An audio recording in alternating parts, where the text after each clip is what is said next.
দক্ষিণ চব্বিশ পরগনার শান্ত একটি এলাকা, নাম ফলতা। রাজনৈতিকভাবে গুরুত্বপূর্ণ, প্রশাসনিকভাবে সংবেদনশীল আর সাধারণ মানুষের কাছে একেবারে নিরিবিলি জায়গা। সেই জায়গাতেই হঠাৎ এক রহস্য মৃত্যু ঘিরে তৈরি হয়েছে তীব্র চাঞ্চল্য। কেন্দ্রীয় বাহিনীর এক জওয়ান, যিনি দেশের নিরাপত্তার দায়িত্বে ছিলেন, তিনি নিজেই কি নিরাপদ ছিলেন না? এই প্রশ্নটাই এখন ঘুরপাক খাচ্ছে মানুষের মুখে মুখে। ঘটনার কেন্দ্র ফলতা থানার দোস্তিপুর এলাকা। মৃত জওয়ানের নাম কনক কোচ। তিনি ইন্দো টিবেটান বর্ডার পুলিশ বা আইটিবিপির হেড কনস্টেবল পদে কর্মরত ছিলেন। বাড়ি অসমে। ঘটনার আগের রাতটা ছিল একেবারে সাধারণ, সহকর্মীদের সঙ্গে খাওয়া দাওয়া, তারপর ঘুম।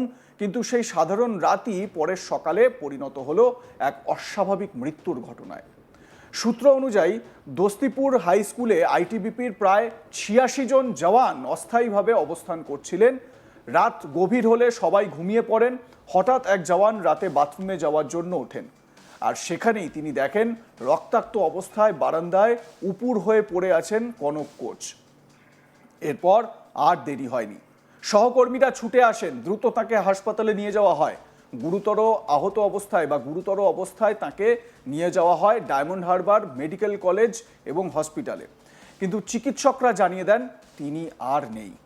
একজন সুস্থ সবল জওয়ান, যিনি কয়েক ঘন্টা আগেও স্বাভাবিক ছিলেন, তিনি হঠাৎ কিভাবে মারা গেলেন?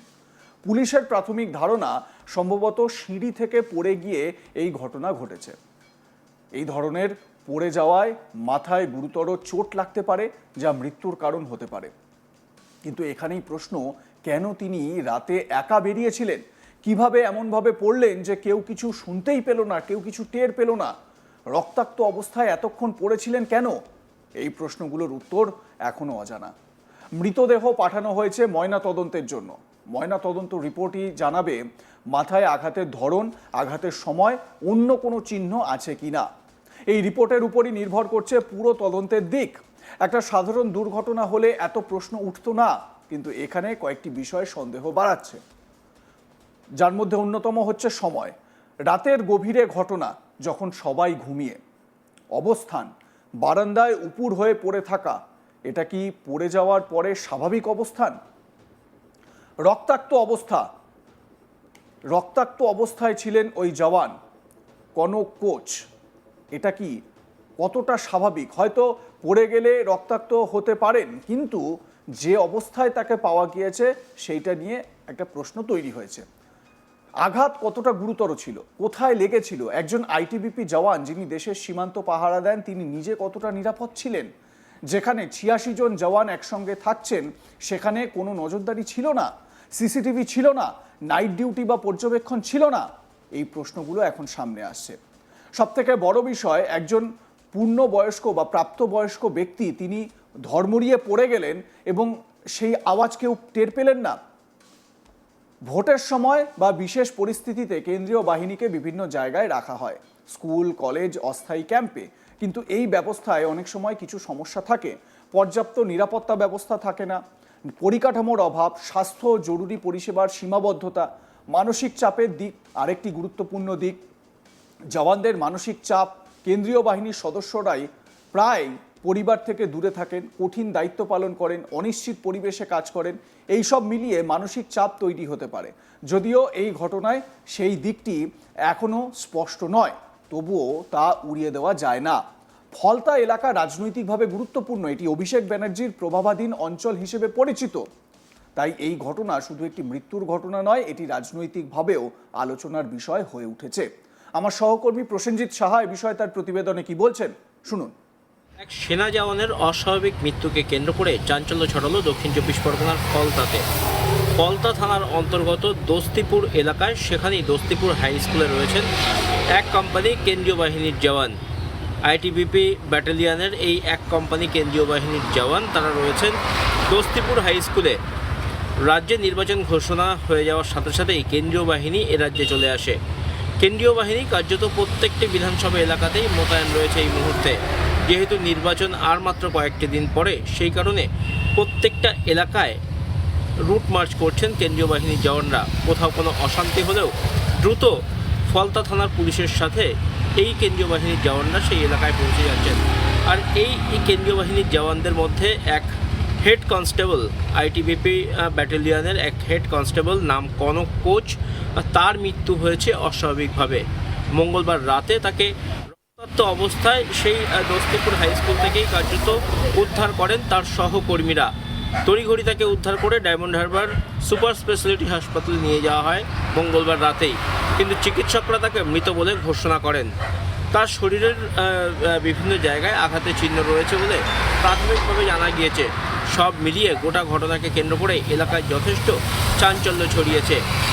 ফলতা দোস্তিপুর হাই স্কুলে 86 জনের একটি কেন্দ্রীয় বাহিনীর যে জওয়ানদের ব্যাটালিয়ন, এক কোম্পানি ব্যাটালিয়ন, তারা কিন্তু রয়েছেন এখানে।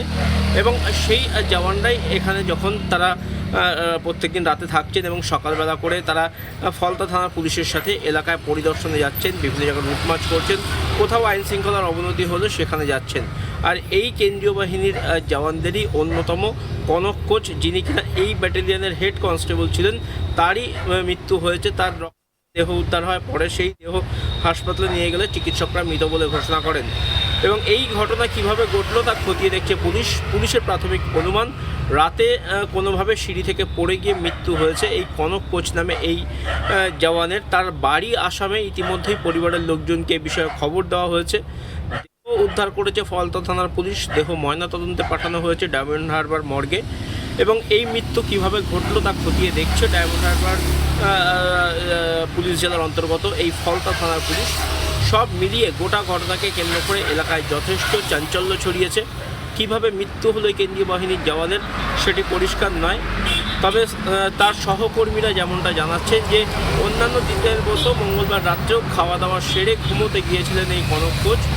সকলেই কার্যত ঘুমোতে চলে গিয়েছিলেন তারা। আচমকাই মাঝরাতে এক কনস্টেবলের, এক সেনা জওয়ানের তার ঘুম ভেঙে যায়। তিনি যখন শৌচ কাজ করার জন্য সেই রুম থেকে বেরোন, তখন তিনি দেখতে পান যে এই কনক কোচের দেহ মুখ থুবড়ে পড়ে রয়েছে মেঝেতে। তড়িঘড়ি তাকে উদ্ধার করেন তিনি এবং সহকর্মীদের ডাকাডাকি করেন।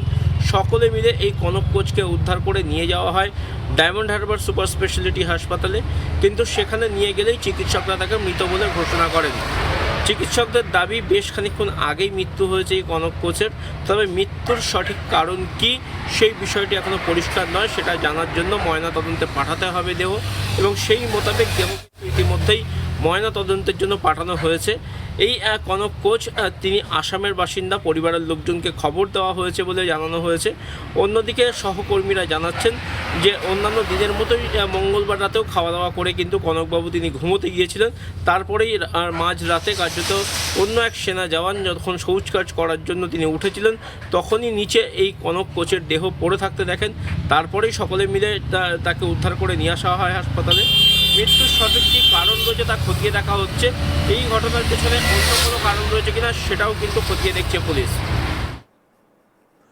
আপনাদের মতামত জানাতে ভুলবেন না। দেখতে থাকুন আজ তাক বাংলা। সাবস্ক্রাইব করুন আমাদের ইউটিউব চ্যানেলটি।